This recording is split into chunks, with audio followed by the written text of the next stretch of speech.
കർത്താവിൻ്റെ പരിശുദ്ധമുള്ള നാമം ഈ അനുഗ്രഹിക്കപ്പെട്ട നല്ല രാത്രിയിൽ മഹത്വപ്പെടട്ടെ.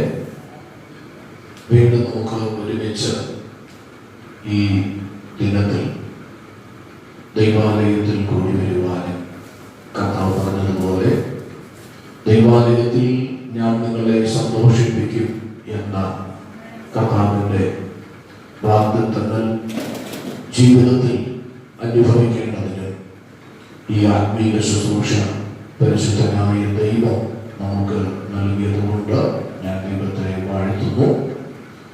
ഇന്ന് രാത്രിയിലും സന്നിഹിതരായിരിക്കുന്ന എല്ലാ ദൈവമക്കൾക്കും ഒരു പ്രാവശ്യം കൂടെ ക്രിസ്തുയേശുവിന്റെ നാമത്തിലുള്ള വന്ദനങ്ങളെ അറിയിക്കുകയാണ്. ക്രിസ്തുവോ സന്തോഷമുള്ളവർ കരമുയർത്തി കർത്താവിന് മഹത്വം കൊടുക്കാം. ഇന്ന് രാത്രിയിൽ നമുക്ക് ആ കൃത്യസമയത്ത് തന്നെ ഈ ആത്മീയ ആരാധന അവസാനിക്കും.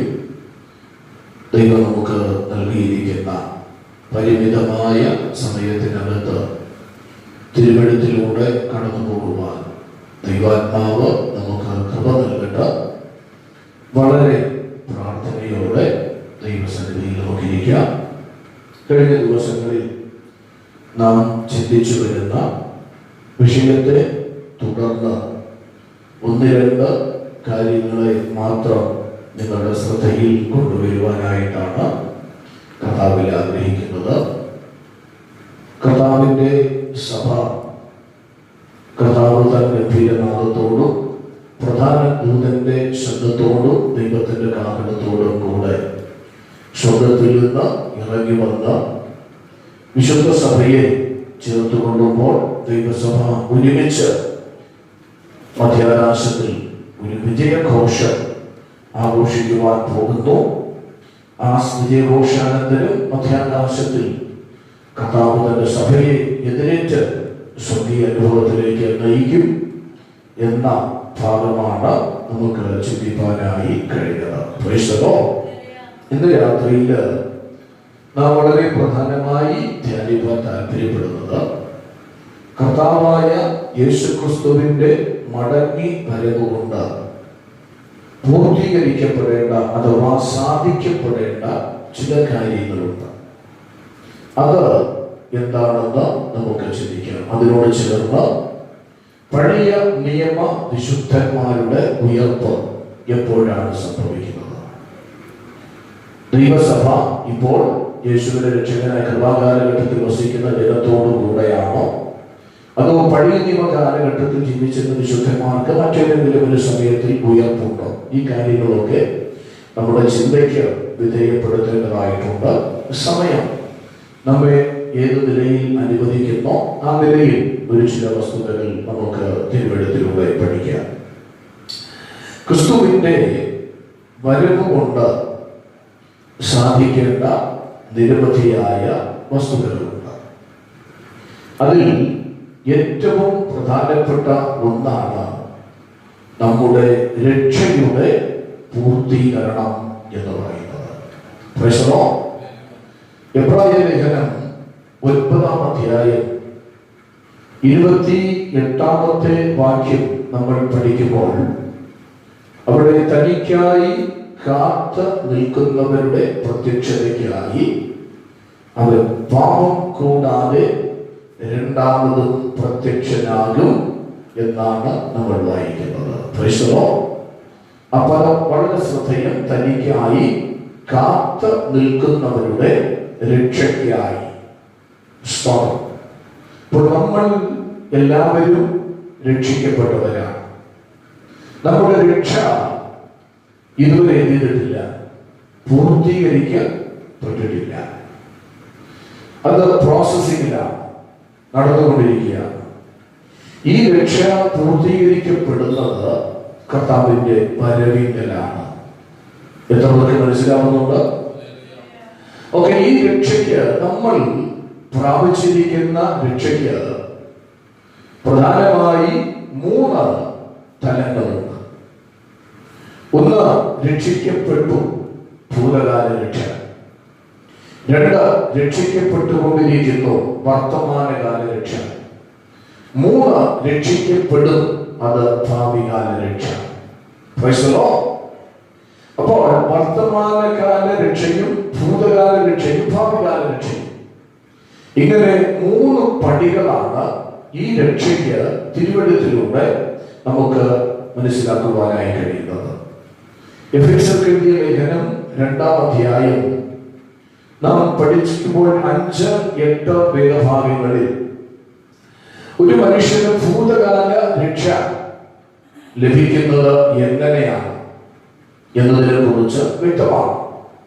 ക്രിസ്തുവിനെ രക്ഷകനായി ഒരു മനുഷ്യൻ സ്വീകരിക്കുമ്പോൾ പാപത്തിൽ നിന്നും അതിന്റെ ഫലമായി ശിക്ഷയിൽ നിന്നും പാപത്തിന്റെ കുറ്റത്തിൽ നിന്നുമുള്ള ഒരു രക്ഷയാണ് ഭൂതകാല രക്ഷ എന്ന് പറയുന്നത്.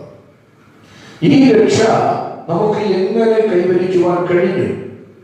ഇവിടെ ഇരിക്കുന്ന നിങ്ങൾ എല്ലാവരും, നമ്മളെല്ലാവരും ആരാണ്? രക്ഷിക്കപ്പെട്ടവരാണ്. അപ്പോൾ ഈ രക്ഷ നമ്മൾ എങ്ങനെയാണ് പ്രാപിച്ചത്? എഫെസ്യ ലേഖനത്തിൽ പൗലോസ് പറയുന്നു, കൃപയാലല്ലോ വിശ്വാസം മൂലം നിങ്ങൾ എന്ത് ചെയ്തിരിക്കുന്നു? രക്ഷിക്കപ്പെട്ടിരിക്കുന്നു. അതിന് നമ്മുടെ പ്രവർത്തികൾ കാരണമേ അല്ല, നമ്മുടെ പ്രവർത്തികളല്ല നമ്മുടെ രക്ഷയ്ക്ക് അടിസ്ഥാനമായിരിക്കുന്നത്, മറിച്ച് ദൈവത്തിന്റെ കൃപയാലാണ്. അത് നാം ദൈവത്തിലുള്ള വിശ്വാസത്തിലൂടെയാണ് ആ രക്ഷ നമുക്ക് പ്രാപിക്കുവാനായിട്ട് സാധിച്ചത്. തിമോഥെയോസിന്റെ 2-ാം ലേഖനം 1-ാം അധ്യായം 9-ാമത്തെ വാക്യം വേദത്തിൽ ഒന്ന് വായിക്കാം. തിമോഥെയോസിന്റെ 2-ാം ലേഖനം 1-ാം അധ്യായം 9-ാം വാക്യം. അവൻ നമ്മെ രക്ഷിക്കുകയും വിശുദ്ധ വിളി കൊണ്ട് വിളിക്കുകയും ചെയ്തത്. Praise the Lord. അപ്പോൾ അവൻ നമ്മെ രക്ഷിച്ചു, അവൻ നമ്മെ വിശുദ്ധ വിളിയാൽ വിളിച്ചു. അപ്പോൾ കൃപയാൽ ദൈവത്തിലുള്ള വിശ്വാസത്താലാണ് നമുക്ക് എന്തുണ്ടായത്? രക്ഷ ഉണ്ടായത്. ആ രക്ഷയാണ് ഭൂതകാല രക്ഷ എന്ന് പറയുന്നത്. അത് കുറച്ചുകൂടെ വ്യക്തമാക്കിയാൽ റോമാലേഖനം 10-ാം അധ്യായം 9-ാമത്തെ വാക്യത്തിൽ നമ്മൾ വായിക്കുന്നു, എപ്പോഴാണ് നമ്മൾ രക്ഷിക്കപ്പെട്ടത് എന്ന വിഷയമാണ് അവിടെ വായിക്കുന്നത്. യേശുവിനെ കർത്താവെന്ന് വായ്കൊണ്ട് ഏറ്റുപറയുകയും ദൈവം അവനെ മരിച്ചവരുടെ ഇടയിൽ നിന്ന് ഉയർപ്പിച്ചു എന്ന് ഹൃദയം കൊണ്ട് വിശ്വസിക്കുകയും ചെയ്താൽ രക്ഷിക്കപ്പെടും എന്നാണ് എഴുതിയിരിക്കുന്നത്. അങ്ങനെയെങ്കിൽ നാം ഇവിടെ ഇരിക്കുന്ന ഓരോരുത്തരും യേശുവിനെ വായ്കൊണ്ട് ഏറ്റുപറഞ്ഞവരാണ്. ദൈവം അവനെ മരിച്ചവരുടെ ഇടയിൽ നിന്ന് ഉയർപ്പിച്ചു എന്ന ഹൃദയം കൊണ്ട് നമ്മൾ വിശ്വസിച്ച് ഏറ്റുപറഞ്ഞവരാണ്. Praise the Lord. അപ്പോൾ നമ്മൾ എല്ലാവരും ആരാണ്? രക്ഷിക്കപ്പെട്ടവരാണ്. രക്ഷയുടെ 1-ാമത്തെ തലമാണ് ഭൂതകാല രക്ഷ, രക്ഷിക്കപ്പെട്ടു. 2-ാമത്തെ തലമാണ് വർത്തമാനകാല രക്ഷ, രക്ഷിക്കപ്പെട്ടുകൊണ്ടിരിക്കുന്നു. രക്ഷിക്കപ്പെട്ടുകൊണ്ടിരിക്കുന്നു എന്ന് പറഞ്ഞാൽ നമ്മൾ ഓരോരുത്തരും ഇപ്പോഴും എന്ത് ചെയ്യുകയാണ്? രക്ഷിക്കപ്പെട്ടുകൊണ്ടിരിക്കുകയാണ്. നമ്മൾ വെളിപ്പാട് പുസ്തകം നമ്മൾ പഠിക്കുമ്പോൾ പ്രധാനമായി 7 സഭകളെ, ഇന്ന് ലോകത്തിലുള്ള എല്ലാ ക്രൈസ്തവ സഭകളെയും സിംബലൈസ് ചെയ്യുന്ന, സാദൃശ്യീകരിക്കുന്ന 7 പ്രോവിൻസിൽപ്പെട്ട 7 സഭകളെ കുറിച്ച് പഠിക്കുന്നുണ്ട്. ഈ സഭകളെ കുറിച്ച് നമ്മൾ പഠിക്കുമ്പോൾ ഈ സഭകളോടുള്ള ദൈവത്തിന്റെ ആഴമേറിയ തോന്നി ഏകദേശം 5 സഭകളോട് ദൈവം പറയുന്നു, നീ എന്ത് ചെയ്യുക? മാനസാന്തരപ്പെടുക. അങ്ങനെയെങ്കിൽ രക്ഷിക്കപ്പെട്ടു എന്ന് അഭിമാനിക്കുന്ന നാം ഓരോരുത്തരും അനുദിനം രക്ഷിക്കപ്പെടേണ്ടവരാണ്. എന്തോന്ന് അംഗീകരിക്കുന്നുണ്ട്? ഓരോ ദിവസവും നമ്മുടെ രക്ഷയ്ക്കായി നമ്മൾ പ്രയത്നിക്കേണ്ടവരാണ്.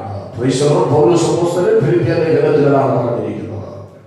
നമ്മുടെ രക്ഷയ്ക്കായി, നമ്മുടെ രക്ഷയുടെ പൂർത്തീകരണത്തിനായി നമ്മൾ എന്ത് ചെയ്യണം? അധ്വാനിച്ചുകൊണ്ടേയിരിക്കണം. നമ്മൾ വിശ്വസിച്ചു, ഏറ്റുപറഞ്ഞു, അവൻ ക്രിസ്തുവിനായി.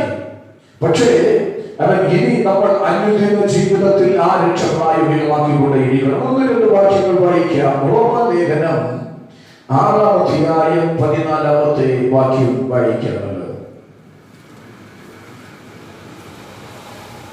റോമർക്കെഴുതിയ ലേഖനം 6-ാം അധ്യായം 14-ാം വാക്യം. നിങ്ങൾ ന്യായ പ്രമാണത്തിനല്ല കൃപയ്ക്കത്രേ അധീനം ആകയാൽ പാപം നിങ്ങളിൽ കർത്തൃത്വം നടത്തുകയില്ലല്ലോ. അപ്പോൾ നമ്മൾ ഇനി ന്യായ പ്രമാണത്തിലുള്ളവരല്ല, നമ്മൾ കൃപയ്ക്ക് അധീനരാണ്. അതുകൊണ്ട് പാപം നിങ്ങളിൽ എന്ത് ചെയ്യത്തില്ല, കർത്തൃത്വം നടത്തത്തില്ല. അങ്ങനെയെങ്കിൽ രക്ഷിക്കപ്പെട്ട വ്യക്തി അനുദിന ജീവിതത്തിൽ പാപത്തിൽ നിന്നും പാപത്തിന്റെ ശക്തിയിൽ നിന്നും പാപം കൊണ്ടുവരുന്ന എല്ലാ പ്രലോഭനങ്ങളിൽ നിന്നും അവൻ സ്തോത്രം ഒഴിഞ്ഞു മാറി ആ ശക്തിയിൽ നിന്നും അകന്ന് ജീവിക്കുന്ന ഒരു അനുഭവമാണ് രക്ഷിക്കപ്പെട്ടുകൊണ്ടിരിക്കുക എന്ന് പറയുന്നത്. അതാണ് വർത്തമാനകാല രക്ഷ. ഗലാത്യ ലേഖനം 2-ാം അധ്യായം 19-20 വാക്യം നിങ്ങൾ പഠിക്കുമ്പോൾ, ഞാൻ ക്രിസ്തുവിനോടുകൂടെ ക്രൂശിക്കപ്പെട്ടിരിക്കുന്നു. അപ്പോൾ അതുകൊണ്ട് അദ്ദേഹം പൗലോസ് പറയുകയാണ്, ഇനി ഞാനല്ല എന്ത് ചെയ്യുന്നത്, ജീവിക്കുന്നത്, മറിച്ച് ആരാണ്, ക്രിസ്തുവാണ് എന്നിൽ ജീവിക്കുന്നത്. ഇന്ന് രാത്രി നമുക്ക് എത്രവർക്ക് പറയുവാൻ കഴിയും, ഞാനല്ല ക്രിസ്തുവാണ് എന്നിൽ ജീവിച്ചുകൊണ്ടിരിക്കുന്നതെന്നാണ്. അതുകൊണ്ട് അവൻ സ്തോത്രം ചെയ്യുന്നു. നമ്മുടെ പ്രാർത്ഥനകളും നമ്മുടെ യാചനകളും ദൈവസന്നിധിയിലുള്ള നമ്മുടെ കൂട്ടായ്മകളെല്ലാം അനുദിന ജീവിതത്തിന്റെ ശുദ്ധീകരണത്തിന് ഉതകുന്നതാകണം. അനുദിന ജീവിതം പരിശുദ്ധിയിലേക്ക് നീക്കപ്പെടുവാൻ ഉതകുന്നതാകണം. നമ്മുടെ രക്ഷയ്ക്കായി പ്രവർത്തിക്കുവാൻ ഉതകുന്നതാകണം.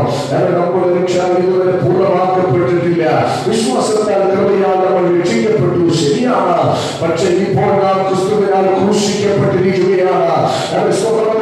പാപം നമ്മുടെ മധ്യശരീരങ്ങളിൽ വാഴുക. നാം നീതിക്കായി ജീവിക്കേണ്ടവരാണ്. ആ പാപത്തിൽ നിന്നും പാപത്തിന്റെ ശക്തിയിൽ നിന്നും അനുദിന ജീവിതത്തിൽ കർത്താവിനോട് ചേർന്ന് നടക്കുവാൻ നമ്മുടെ രക്ഷയിലൂടെ നമുക്ക് കഴിയണം. അതാണ് വർത്തമാനകാല രക്ഷ എന്ന് പറയുന്നത്. മൂന്നാമത്തെ രക്ഷയാണ് ഭാവികാല രക്ഷ. അതാണ് സ്തോത്രം നമ്മൾ തിരുവെഴുത്തിൽ വായിക്കുന്നുണ്ട്. അവസാനത്തോളം സഹിച്ചു നിൽക്കുന്നവൻ രക്ഷിക്കപ്പെടും. അവസാനത്തോളം സഹിച്ചു നിൽക്കുന്നവൻ. റോമാലേഖനം 13-ാം അധ്യായം 11-ാമത്തെ വാക്യം നമ്മൾ വായിക്കുമ്പോൾ പൗലോസ് പറയുന്ന ഒരു പദം, ഇത് ചെയ്യേണ്ടത് ഉറക്കത്തിൽ നിന്ന് ഉണരുവാൻ നാഴിക വന്നിരിക്കുന്നു എന്നിങ്ങനെ സമയത്തെ അറിയായികയാൽ തന്നെ നാം വിശ്വസിച്ച സമയത്തേക്കാൾ രക്ഷ ഏറ്റവും അധികം അടുത്തിരിക്കുന്നു. സ്തോത്രം. രക്ഷ ഏറ്റവും അധികം എത്തിയിരിക്കുന്നു, അടുത്തിരിക്കുന്നു. അതാണ് ഭാവികാല രക്ഷ. യോഹന്നാന്റെ സുവിശേഷ ലേഖനം 3-ാം അധ്യായം 2-ാമത്തെ വാക്യം പഠിക്കുമ്പോൾ, നാം ഇപ്പോൾ ദൈവമക്കളാകുന്നു, നാം ഇന്നതാകുമെന്ന് ഇതുവരെ പ്രത്യക്ഷമായിട്ടില്ല. അവൻ പ്രത്യക്ഷനാകുമ്പോൾ നാം അവനെ താനിരിക്കും പോലെ കാണുന്നതാകുകൊണ്ട് അവനോട് സദൃശന്മാരാകും എന്നാണ് പറഞ്ഞിരിക്കുന്നത്. അപ്പോ അവൻ ഇതിലൂടെ എല്ലാം അവൻ പത്രോസിന്റെ 1-ാം ലേഖനം 1-ാം അധ്യായം 4-ാമത്തെ വാക്യം നമ്മൾ പഠിക്കുമ്പോൾ, അന്ത്യകാലത്തിൽ വെളിപ്പെടുവാൻ ഒരുക്കിയിരിക്കുന്ന രക്ഷയ്ക്ക് വിശ്വാസത്താൽ ദൈവസന്നിധിയിൽ കാക്കപ്പെടുന്നു. അന്ത്യകാലത്ത് വെളിപ്പെടുവാനുള്ള രക്ഷ, അതാണ് ഭാവികാല രക്ഷ. പാപലോകത്തിൽ നിന്നും പാപ സാന്നിധ്യത്തിൽ നിന്നും നാം പൂർണ്ണമായി രക്ഷിക്കപ്പെടുവാൻ പോകുന്നു. അതാണ് കർത്താവായ യേശുക്രിസ്തു മധ്യാകാശത്തിൽ തന്റെ സഭയെ ചേർക്കുവാൻ വരുമ്പോൾ സംഭവിക്കുവാൻ പോകുന്നത്. അവൻ രക്ഷയുടെ പൂർത്തീകരണമാണ്. അവൻ കാൽവരി, അവൻ കർത്താവിന്റെ വരവിങ്കൽ ഇനി സംഭവിക്കുവാൻ പോകുന്ന ഏറ്റവും പ്രധാനപ്പെട്ട ഒന്നാമത്തെ കാര്യം. രണ്ട്, നമ്മൾ മത്തായി സുവിശേഷം 25-ാം അധ്യായം 19-ാമത്തെ വാക്യം വായിച്ചത്. മത്തായി സുവിശേഷം 25-ാം അധ്യായം 19-ാം വാക്യം. വളരെ കാലം കഴിഞ്ഞ ശേഷം ആ ദാസന്മാരുടെ യജമാനൻ വന്ന അവരുമായി കണക്ക്. കഴിഞ്ഞ ഹബരി പറഞ്ഞാട്ടോ. ക്രിസ്തുവിന്റെ വരവ് കൊണ്ട് സാധിക്കേണ്ട ഒന്നാമത്തെ കാര്യം നമ്മുടെ രക്ഷയുടെ പൂർത്തീകരണമാണ്. രണ്ട്, കർത്താവിന്റെ വരവിലൂടെ എന്താണ് സംഭവിക്കേണ്ടത്? നമ്മളിവിടെ വായിച്ചത് വളരെ കാലം കഴിഞ്ഞ ശേഷം ആ ദാസന്മാരുടെ യജമാനൻ വന്നു, അവരുമായി എന്ത് ചെയ്തു? കണക്ക് തീർത്തു. എന്ന് പറഞ്ഞാൽ കണക്ക് തീർത്ത് പ്രതിഫലം തരുന്ന അല്ലെങ്കിൽ പ്രതിഫലം നൽകുക എന്നതാണ് കർത്താവിന്റെ വരവ് കൊണ്ട് സാധിക്കേണ്ട രണ്ടാമത്തെ കാര്യം. എത്ര പേർക്ക് മനസ്സിലായി? അവൻ കർത്താവ് കടന്നു വന്ന് തന്റെ ദാസന്മാരുമായി കണക്ക് തീർത്ത് അവർക്ക് എന്ത് ചെയ്യുക? പ്രതിഫലം നൽകുക. നമ്മളെല്ലാവരും ഇപ്പോ ഈ വിശ്വാസ ജീവിതത്തിൽ പലതരത്തിലുള്ള പാപത്തിനെതിരെ പോരാടുന്നു, പിശാചിനെതിരെ പോരാടുന്നു. ഇവർക്കെല്ലാം നമ്മൾ നല്ല യുദ്ധം അവൻ ചെയ്ത് എങ്ങനെയെങ്കിലും നമ്മുടെ ലക്ഷ്യം അക്കരെ നാട്ടിൽ എത്തിച്ചേരണം. അവിടെ ചെന്ന് നമ്മുടെ പ്രവർത്തിക്ക് തക്ക പ്രതിഫലം എന്ത് ചെയ്യണം? പ്രാപിക്കണം. അതിനു വേണ്ടിയിട്ടാണ് തമ്പുരാൻ എന്തിരിക്കുന്നത്, നമ്മളിവിടെ ആക്കിയിരിക്കുന്നത്. ഇപ്പൊ നമ്മളെല്ലാവരും വിശ്വസിക്കുന്നു കർത്താവ് വരും, നമ്മളെല്ലാവരും ഇവിടെ നിന്ന് എടുക്കപ്പെടും, കർത്താവ് സ്വർഗ്ഗത്തിൽ നമ്മെ ആനയിക്കും, അവിടെ നമുക്കുള്ള പ്രതിഫലങ്ങൾ നൽകും എന്നെല്ലാം നമ്മൾ വിശ്വസിക്കുന്നു. അതിൽ നമ്മൾ പ്രത്യാശ വെച്ചുകൊണ്ടേയിരിക്കുന്നു. അപ്പോൾ കർത്താവിന്റെ വരവിങ്കൽ സാധിക്കേണ്ട ഒരു വളരെ പ്രധാനപ്പെട്ട കാര്യമാണ് നമ്മുടെ കണക്ക്. അന്നെന്തെയും കർത്താവ് നോക്കും. ആ കണക്കെല്ലാം നോക്കിയതിനു ശേഷം അവൻ അതിന് തക്ക പ്രതിഫലം തമ്പുരാൻ ആ ദിവസത്തില് തരും. ഇവിടെ നമുക്ക് ചില കണക്കുകളും കണക്ക് കൂട്ടലുകളും കിഴിക്കലുകളും എല്ലാം ഉണ്ട്. പക്ഷെ അതിൽ നിന്നും വ്യത്യസ്തമായ നിലയിലാണ് തമ്പുരാന്റെ കണക്ക് നോക്കൽ. അതിലൂടെ നമ്മൾ പഠിക്കുമ്പോൾ ഇതിന്റെ പശ്ചാത്തലം നമുക്കറിയാം. ഒരു യജമാനൻ അദ്ദേഹം അന്യദേശത്തേക്ക് പോവുകയാണ്. ഈ അന്യദേശത്ത് പോകുന്നതിന് മുന്നമേ തന്റെ ദാസന്മാരിൽ ചിലരെയൊക്കെ വിളിച്ചിട്ട് അവരുടെ പക്കല് ചില ഉത്തരവാദിത്വങ്ങൾ ഏൽപ്പിക്കുകയാണ്. എന്ന് പറഞ്ഞാൽ ചില താലന്തുകൾ ഏൽപ്പിച്ചു. ഒരുവനെ വിളിച്ചിട്ട് പറഞ്ഞു, നീ 5 വെച്ചോ പറഞ്ഞു. അടുത്ത മറ്റൊരുത്തനെ വിളിച്ചിട്ട് 2 അവന്റെ കയ്യിൽ കൊടുത്തു. വേറൊരുത്തനെ വിളിച്ചിട്ട് അവന്റെ കയ്യിൽ 1 കൊടുത്തു. ഇങ്ങനെ ഓരോരുത്തരെയും വിളിച്ച് ഓരോരുടെ പ്രാപ്തിക്കും കഴിവിനും അനുസരിച്ച് ഓരോ ചുമതലകൾ കൊടുത്തു. അവരവരുടെ കഴിവനുസരിച്ച് അവരവരുടെ പ്രാപ്തി അനുസരിച്ചാണ് യജമാനൻ ഈ താലന്ത് പങ്കിട്ടത്. എന്നിട്ട് യജമാനൻ പറഞ്ഞു, ഞാൻ ഇപ്പോൾ ഇവിടെ വിട്ട് പോവുകയാണ്, ചില നാളുകൾ കഴിഞ്ഞിട്ട് ഞാൻ നിങ്ങളുടെ അടുക്കൽ വരും. നിങ്ങൾ അതുവരെ ഇവിടെ പട്ടിണി കിടക്കരുത്. നിങ്ങൾക്ക് തന്നിരിക്കുന്ന ഈ കഴിവുകൾ, ഈ ഉത്തരവാദിത്വങ്ങൾ, ഈ താലന്തുകൾ നിങ്ങൾ എന്ത് ചെയ്യണം? ഉപയോഗിക്കണം. അപ്പോ ഉപയോഗിക്കണം. ഞാൻ ഒരു ദിവസം മടങ്ങി വരും. മടങ്ങി വരുമ്പോ നിങ്ങൾ എന്ത് നേടി എന്ന് ഞാൻ ചോദിക്കും.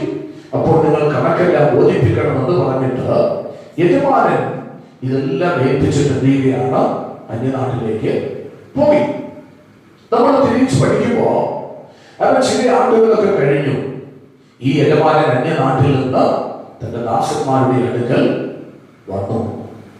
വന്ന് യജമാനൻ ആദ്യം ഈ ദാസന്മാരെയാണ് വിളിക്കുന്നത്.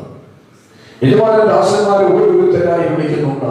5 താലന്ത് കൊടുത്തവനെയും 2 താലന്ത് കൊടുത്തവനെയും 1 താലന്ത് കൊടുത്തവനെയൊക്കെ ദാസൻ യജമാനൻ എന്ത് ചെയ്യുന്നു? വിളിക്കുന്നു. അപ്പോൾ ഓരോരുത്തർ വരുന്നു. യജമാനന്റെ സ്വന്തത്തിൽ കണക്കുകൾ ബോധ്യപ്പെടുത്തുവാൻ തുടങ്ങുന്നു. 5 താലന്ത് കിട്ടിയവൻ പറഞ്ഞു വളരെ സന്തോഷത്തോടെ, അല്ലയോ യജമാനനെ, അവിടുന്ന് എനിക്ക് 5 താലന്താണ് തന്നത്, പക്ഷെ ഞാൻ 5 കൂടെ എന്ത് ചെയ്തു? നേടി. മറ്റേയാൾ പറഞ്ഞു എനിക്ക് 2 തന്നത്, ഞാൻ 2 കൂടെ നേടി 4 അവൻ ഒരാൾ പറഞ്ഞു എനിക്ക് 1 തന്നത്, പക്ഷേ ഞാൻ എന്താ ചെയ്തതെന്നറിയാമോ? അവൻ സ്തോത്രം, ഞാൻ വിതയ്ക്കാത്തിടത്ത് കൊയ്യുകയും വിതറാത്തിടത്ത് ചേർക്കുകയും ചെയ്യുന്നവൻ അറിഞ്ഞ് അവൻ സ്തോത്രം അതിനെ കുഴിച്ചിടുവാനായിട്ടിടയായി. അപ്പോ അവൻ അതിനെ കുഴിച്ചിട്ടു. ഇന്ന് രാത്രിയിൽ നമ്മൾ മനസ്സിലാക്കണം, ദൈവം നമുക്ക് ഓരോരുത്തർക്കും ഓരോ കഴിവ് എന്ത് ചെയ്തിട്ടുണ്ട്? തന്നിട്ടുണ്ട്. നമ്മളാരും കഴിവ് കെട്ടവരല്ല. നമുക്ക് എല്ലാവർക്കും നമ്മുടെ പ്രാപ്തിക്ക് അനുസരിച്ച് ദൈവം കഴിവ് തന്നിട്ടുണ്ട്. പ്രാർത്ഥിപ്പാനുള്ള കഴിവ് തന്നിട്ടുണ്ട്, ബൈബിൾ വായിപ്പാനുള്ള കഴിവ് തന്നിട്ടുണ്ട്, സംസാരിപ്പാനുള്ള കഴിവ് ദൈവം തന്നിട്ടുണ്ട്. സംസാരിക്കാൻ ആർക്കെങ്കിലും കഴിവില്ലാത്തവരോടുണ്ടോ? ഇല്ല, എല്ലാവർക്കും സംസാരിക്കാനുള്ള കഴിവ് ദൈവം തന്നിരിക്കുകയാണ്. അങ്ങനെ സ്തോത്രം ചെയ്യുന്നു. അങ്ങനെയെങ്കിൽ ഇന്ന് രാത്രി മനസ്സിലാക്കണം, ഓരോരുത്തർക്കും വ്യത്യസ്തമായ കഴിവുകൾ, വ്യത്യസ്തമായ താലന്തുകൾ പരമയജമാനായ കർത്താവ് നമ്മുടെ പക്കൽ ഏൽപ്പിച്ചിരിക്കുകയാണ്. ഇനി തമ്പുരാൻ ഇവിടെ വന്നിട്ട് ചോദിക്കും, ഞാൻ നിനക്ക് നല്ല ആയുസ് തന്നു, ആരോഗ്യം തന്നു, കഴിവ് തന്നു, സംസാരിക്കാനുള്ള പ്രാപ്തി തന്നു, പിന്നെ പ്രാർത്ഥിക്കുവാനുള്ള അവസരം തന്നു, സുവിശേഷം പറയാനുള്ള അവസരം തന്നു, ആത്മാക്കളെ നേടാനുള്ള അവസരം തന്നു. അങ്ങനെ സ്തോത്രം, ആലയത്തിൽ ഇന്ന കാര്യങ്ങൾ ചെയ്യുവാനുള്ള സമയങ്ങളും സന്ദർഭങ്ങളും ഞാൻ നിനക്ക് തന്നു. അങ്ങനെ തമ്പുരാൻ ചോദിക്കും, എന്താണ് എനിക്ക് വേണ്ടി ചെയ്യുന്നത്? അന്ന് ചോദിക്കുമ്പോ നമ്മൾ എന്ത് ചെയ്യണം? പ്രാഗൽഭ്യത്തോടെ നിൽക്കുവാനായി നമുക്ക് ആ ദിവസം കഴിയണം. അല്ല എന്നുണ്ടെങ്കിൽ ഇവിടെ ഒരു താലന്ത് പ്രാപിച്ച മനുഷ്യൻ, അദ്ദേഹത്തിന് എന്താ സംഭവിച്ചത്? അദ്ദേഹത്തോട് പറഞ്ഞു, മറ്റുള്ള രണ്ടുപേരെയും നല്ലവനും വിശ്വസ്തനുമായ ദാസനെ എന്ന് പറഞ്ഞ് അവർ 10 കൂടെ നേടിയപ്പോൾ, 5 കിട്ടിയവർ 10 ആക്കിയപ്പോൾ, 2 കിട്ടിയവർ 4 ആക്കിയപ്പോൾ അവർക്ക് ഇരട്ടിയായ മാനവും പദവിയും നൽകി അവരെ കൂടുതൽ പട്ടണങ്ങൾക്ക്, കൂടുതൽ ഉത്തരവാദിത്വങ്ങൾക്ക് അവരെ മേലധികാരിയാക്കി വയ്ക്കുവാനായിട്ടിടയായി. എന്ന് പറഞ്ഞ MLA ആയിരുന്നവൻ മന്ത്രിയായി, മന്ത്രിയായിരുന്നവർ പ്രധാനമന്ത്രിയായി. ഇങ്ങനെ ഇപ്പോൾ ഈ നിലകളിൽ നമ്മൾ ചിന്തിക്കണം, ആ നിലകളിൽ ഇവരെ എന്ത് ചെയ്തു? മാനിച്ചു. നമ്മുടെ ദൈവം തന്ന കഴിവ്, ദൈവം തന്ന താലന്ത്, ദൈവം തന്ന സമയം നമ്മൾ ദൈവത്തിന് വേണ്ടി ഉപയോഗിക്കണം. അത് ചെറുതാണ്. നമ്മൾ പറയും, എനിക്ക് കഴിവില്ല, എനിക്ക് അറിയത്തില്ല. അവൻ കുറഞ്ഞപക്ഷം ചിന്തിക്കണം, നമുക്ക് സംസാരിക്കാൻ ദൈവം ചെയ്തിട്ടുണ്ട്, കഴിവ് തന്നിട്ടുണ്ട്. നമ്മളാരും മിക്കന്മാരല്ല, ഊമന്മാരല്ല, ചെറുകന്മാരല്ല. നമ്മളൊന്ന് ചിന്തിക്കുക, അവൻ എത്രയോ പേർക്ക് കേൾക്കുവാൻ കഴിയുന്നില്ല, പക്ഷെ നമുക്ക് നന്നായി കേൾക്കുവാൻ കഴിയുന്നുണ്ട്. എത്ര പേർക്ക് സംസാരിക്കാൻ കഴിയുന്നില്ല, നമുക്ക് നന്നായി സംസാരിക്കാൻ കഴിയുന്നുണ്ട്. എത്രയോ പേർക്ക് കാണുവാൻ കഴിയുന്നില്ല, നമുക്ക് നന്നായി കാണുവാൻ കഴിയുന്നുണ്ട്. എത്ര പേർ നടക്കുന്നില്ല, എന്നാൽ നമുക്ക് നടക്കുവാൻ സാധിക്കുന്നുണ്ട്. കാരണം ദൈവത്തിന് വേണ്ടി ചെയ്യുവാൻ, എന്തെങ്കിലുമൊക്കെ ചെയ്യുവാനുള്ള ആളുകളുടെ എല്ലാവരുടെ കർത്താവ് നമുക്ക് നൽകിയിരിക്കുകയാണ്. സ്തോത്രം. അതാ തമ്പുരാൻ ചോദിക്കും, ഞാൻ നിനക്ക് ഇതെല്ലാം തന്നു, എന്നിട്ട് നീ എനിക്ക് വേണ്ടി എന്താ ചെയ്തേ? നിനക്ക് അനുവദിച്ച സമയം നീ എന്താ ചെയ്തേ? എനിക്ക് അറിഞ്ഞുകൂടാ, എനിക്ക് പറ്റത്തില്ല, എനിക്ക് എന്റെ കാര്യം നോക്കണം എന്ന് പറഞ്ഞ് അവൻ പോയോ? എങ്കിൽ അങ്ങനെയുള്ളവരെ ദൈവം വിളിക്കുന്നത് കരച്ചിലും പല്ലുകടിയുമുള്ള സ്ഥലത്തിലേക്ക് അവരെ തള്ളിവിടുന്ന ഒരു അനുഭവമാണ് നമുക്ക് ഇവിടെ ദർശിപ്പാനായി കഴിയുന്നത്.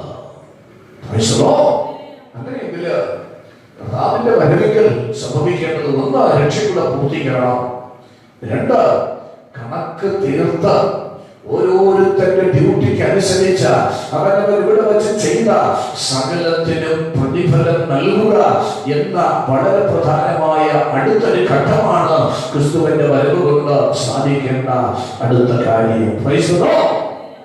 ഹല്ലേലൂയ. വേഗത്തിൽ പറഞ്ഞു അവസാനിപ്പിക്കാം. യോഹന്നാന്റെ സുവിശേഷം 14-ാം അധ്യായം 1 മുതൽ 3 വരെയുള്ള വാക്യം നമ്മൾ പഠിക്കുമ്പോൾ കർത്താവ് തന്റെ ഈ ലോകത്തിലുള്ള ശിഷ്യന്മാരെ ആശ്വസിപ്പിക്കുന്ന ഒരു പദമാണ്. കാരണം ക്രിസ്തു അവരെ വിട്ട് എടുത്തുകൊള്ളപ്പെടുവാൻ പോകുന്നു. അപ്പോ ആ സമയത്ത് ചിന്താകുലരായി തീർന്ന ശിഷ്യന്മാരെ ധൈര്യപ്പെടുത്തി യേശുവിന്റെ അസാന്നിധ്യത്തെ കുറിച്ച് ആകുലചിത്തരായിരുന്നവരെ ഒന്ന് ബലപ്പെടുത്തുന്ന ഒരു വാക്യമാണ് നമുക്ക് ഇവിടെ 14-ാം അധ്യായത്തിൽ കാണുന്നത്. 3-ാമത്തെ വാക്യം ഒന്ന് വായിച്ചേ. ഞാൻ പോയി നിങ്ങൾക്ക് സ്ഥലം ഒരുക്കിയാൽ ഞാൻ ഇരിക്കുന്ന ഇടത്ത് നിങ്ങളും ഇരിക്കേണ്ടതിന് പിന്നെയും വന്ന് നിങ്ങളെ എന്റെ അടുക്കൽ നിന്നെയും ചേർത്തുകൊള്ളും. കരമുയർത്തി സ്തോത്രം ചെയ്യുകയാണ്.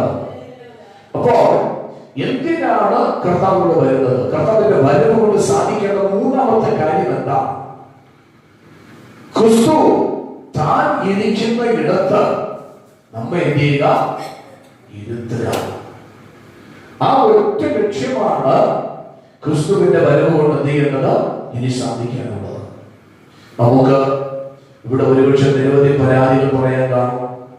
മറ്റുള്ളവരെ പോലെ വലിയ വീടില്ല, ആഡംബര സൗധങ്ങളോ മണിമാളികകളോ ഇല്ല, സുഖലോലുപമായി ജീവിതം നയിക്കാൻ കഴിയുന്നില്ല, 5-6 വാഹനങ്ങൾ വെച്ച് നാട്ടുകാർ ഉപയോഗിക്കുമ്പോൾ നമുക്ക് പെട്രോൾ അടിക്കാനോ സൈക്കിളിൽ പോകാനോ പോലും നമുക്ക് കഴിയുന്നില്ല. ഒത്തിരി പരാതികൾ നമുക്ക് കാണും, അല്ലേ?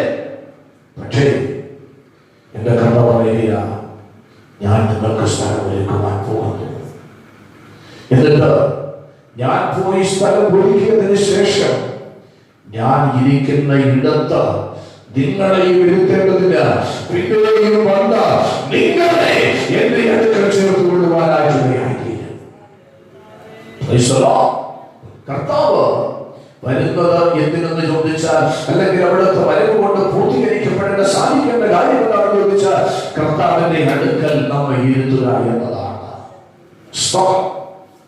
നമുക്ക് നമ്മളിവിടെയുള്ള കൊച്ചു കൊച്ചു നേതാക്കന്മാരുടെ അടുക്കലൊക്കെ ഇരിക്കുമ്പോൾ നമുക്ക് ഭയങ്കര സന്തോഷമാണ്, അല്ലേ? ഒരു MLA-യോ ഒരു MP-യോ ഒരു മന്ത്രിയോ ഒരു ഗവർണറോ ഒരു കളക്ടറോ ഇവരോടൊക്കെ വേദി പങ്കിടുന്നത്, അവരുമായി സംസാരിക്കുന്നത്, അവരുടെ അടുത്തിരിക്കുന്നത്, അവരുമായി ഒരു സെൽഫി എടുക്കുന്നത്, ഇതൊക്കെ ഭയങ്കര സന്തോഷമാണ്. അല്ലെങ്കിൽ ഒരു ബിഷപ്പോ ഒരു കർദിനാൾ ഒരു ചീഫ് പാസ്റ്റർ ഇന്നലെ പറയുമ്പോഴൊക്കെ അവരോട് തിരിക്കുക, സംസാരിക്കുക, ഒരു പ്രത്യേക അല്ലെ ഒരു സന്തോഷമാണ്. എന്നാൽ അതിനേക്കാൾ അപ്പുറമായി നമ്മൾ ചിന്തിക്കണം, നമുക്ക് സന്തോഷിപ്പാൻ വളരുന്നൊരു ഘടകമാണ് നമ്മുടെ കർത്താവിനോട് ചേർന്ന് നമ്മൾ ഇരിക്കാൻ പോകുകയാണ്. ഇവിടെയുള്ള താൽക്കാലികമായ ചുമതലകൾ വഹിക്കുന്ന വ്യക്തികളോടല്ല വസിക്കുന്നത്, അവരോടല്ല ഇരിക്കുവാൻ പോകുന്നത്. നമുക്ക് വേണ്ടി ജീവനമായി നൽകിയ രക്ഷകനോട് കൂടെ നമ്മൾ വാഴുവാൻ, അവരോട് കൂടെ നമ്മൾ സുഭാഷണം പങ്കിടുക. എന്റെ കർത്താവ് കടന്നു വരുവാൻ പോവുകയാണ്.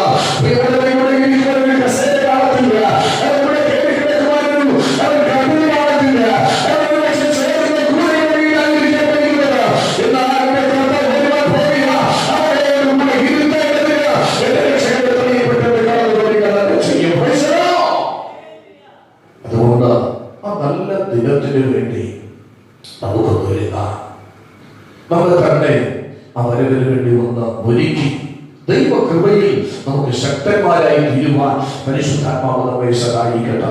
മാത്രമല്ല ഫിലിപ്പിയ ലേഖനത്തിൽ പറയുന്നൊരു കാര്യമുണ്ട്, പലപ്പോഴും പറഞ്ഞിട്ടുണ്ട്, നമ്മുടെ 4ാമത്തെ കാര്യം, നമ്മുടെ ഈ ശരീരം താഴ്ചയുള്ള ശരീരമാണ്. ഈ ശരീരത്തിൽ രോഗവും പ്രയാസവും മരണവും ദുഃഖവും എല്ലാം ഉണ്ട്. അങ്ങനെയെങ്കിൽ കർത്താവിന്റെ വരവ് കൊണ്ട് സാധിക്കേണ്ട 4ാമത്തെ കാര്യം, ഈ താഴ്ചയുള്ള ശരീരം മാറ്റപ്പെട്ട് സ്വർഗീയ ശരീരം ഉണ്ടാകണം, മഹത്വമുള്ള ശരീരം ഉണ്ടാകണം. ഇപ്പോൾ പ്രതിമ ധരിക്കുന്നുണ്ടെങ്കിൽ നാം സ്വർഗീയന്റെ പ്രതിമ ധരിക്കുവാനിടയാക്കിയിരുന്നു. അതാണ് അവൻ അടുത്തതായി സാധിക്കേണ്ട കാര്യം. ഒരു കാര്യം കൂടെ പറഞ്ഞ് ഞാൻ അവസാനിപ്പിക്കുക. 1 തെസ്സലോനിക്കരുടെ ലേഖനം 1-ാം അധ്യായം 1 മുതൽ 10 വരെയുള്ള വാക്യങ്ങൾ നിങ്ങൾ വീട്ടിൽ ചെന്ന് നന്നായി വായിക്കണം. അതിന്റെ 9-ാമത്തെ വാക്യത്തിൽ അവൻ മരിച്ചവരുടെ ഇടയിൽ നിന്ന് ഉയർപ്പിച്ച തന്റെ പുത്രനും വരുവാനുള്ള കോപത്തിൽ നിന്ന് നമ്മെ വിടുവിക്കുന്നവനുമായ യേശു സ്വർഗത്തിൽ നിന്ന് വരുന്നത് കാത്തിരിക്കുന്നു. കരുണീർത്തി സ്തോത്രം ചെയ്താണ്. നമ്മൾ എന്തിനാ കാത്തിരിക്കുന്നത്? നമ്മെ വരുവാനുള്ള കോപത്തിൽ നിന്ന് നമ്മെ വിടുവിക്കുവാൻ വേണ്ടിയാണ് യേശു എന്ത് ചെയ്യുന്നത്? വരുന്നത്. യേശുവിന്റെ വരവിങ്കൽ നമുക്ക് എടുക്കപ്പെടുവാൻ കഴിഞ്ഞില്ലെങ്കിൽ നമ്മൾ എന്ത് ചെയ്യും? കൈവിടപ്പെടും. അതിനുശേഷം യേശുവിന്റെ വരവിങ്കൽ അതിനുശേഷം ഇവിടെ സംഭവിക്കുവാൻ പോകുന്നത് ഒരു ഭയങ്കരമായ പീഡനകാലമാണ്. മഹാപീഡനകാലം എന്നാണ് നമ്മൾ തിരുവഴുത്തിൽ പഠിക്കുന്നത്. അതിനെ കുറിച്ചുള്ള വിശദീകരണം പിന്നാലെ നിങ്ങൾക്ക് ലഭിക്കും. ഒറ്റ വാക്കിൽ ഞാൻ പറയാം, 7 ആണ്ട് കാലമുള്ള ദൈർഘ്യമുള്ള ഒരു മഹാപീഡനകാലം. അവൻ നമുക്ക് നിൽക്കുവാൻ പറ്റത്തില്ല. അവൻ സ്തോത്രം ചെയ്യുന്നു. അന്ന് കർത്താവേ എന്ന് വിളിക്കും. അന്ന് മരണത്തെ നമ്മൾ ആഗ്രഹിക്കും, പക്ഷെ മരണം വരത്തില്ല. അവൻ അത്രയ്ക്ക് നടുക്കമുള്ള, ഇരുട്ടുള്ള, ഭയമുള്ള, ആരും ഒരിക്കലും ജീവിതത്തിൽ ഇങ്ങനെ ഒരു ദിവസം ഉണ്ടാകരുത് എന്ന് പറയുന്ന ഘോരമായൊരു നാള്, ഭീതിയുടെ നാള്, ഭയങ്കരമായ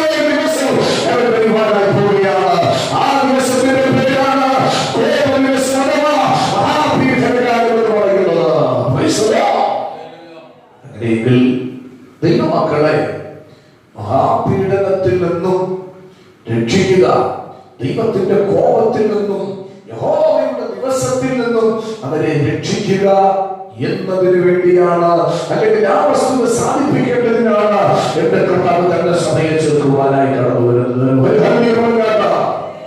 നമ്മുടെ റോമാലേഖനം 8-ാം അധ്യായത്തിൽ വായിക്കുന്നു, ഇപ്പോൾ ക്രിസ്തുയേശുവിലുള്ളവർക്ക് ഒരു ശിക്ഷാവിധിയും ഇല്ല. പ്രിയമുള്ളവരെ, അവൻ ഇവിടെയുള്ള സ്തോത്രം ന്യായവിധി ആരംഭിക്കുന്നതിന് മുന്നമേ തന്നെ എന്റെ കർത്താവ് തന്റെ സഭയെ ചേർക്കുവാനായി കടന്നു വരും. നാം തിരുവെടുത്തിൽ വായിക്കുന്നുണ്ട്, നോഹയുടെ കാലഘട്ടത്തിൽ ശക്തമായൊരു പ്രളയം ഉണ്ടായി. പാപത്തിന്റെ ഫലമായിട്ടാണ്. എന്നാൽ നീതി പ്രസംഗിയായ പെട്ടകം ഉണ്ടാക്കാൻ പറഞ്ഞു. അവൻ 3 ലക്കങ്ങളായി ഉണ്ടാക്കി. ദൈവം അവൻ സ്വന്തം തന്റെ കാലഘട്ടത്തിൽ ഉണ്ടായിരുന്ന എല്ലാവരും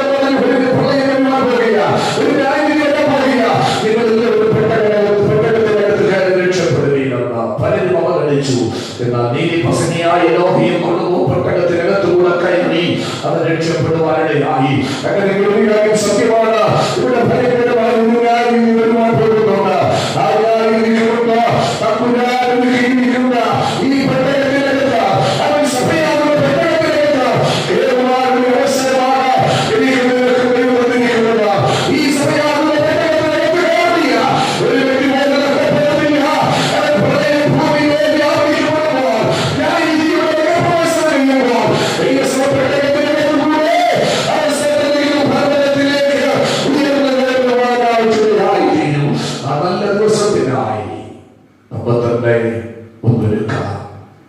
മനുഷ്യനായിരിക്കുന്ന ഹാനോക്ക് ആ ന്യായവിധിക്ക് മുൻപ് നോഹയുടെ കാലഘട്ടത്തിൽ വന്ന ആ പ്രളയമാകുന്ന ന്യായവിധിക്ക് മുൻപേ തന്നെ അദ്ദേഹത്തെ മരണം കാണാതെ തമ്പുരാൻ എടുത്തുകൊള്ളുവാനിടയായി.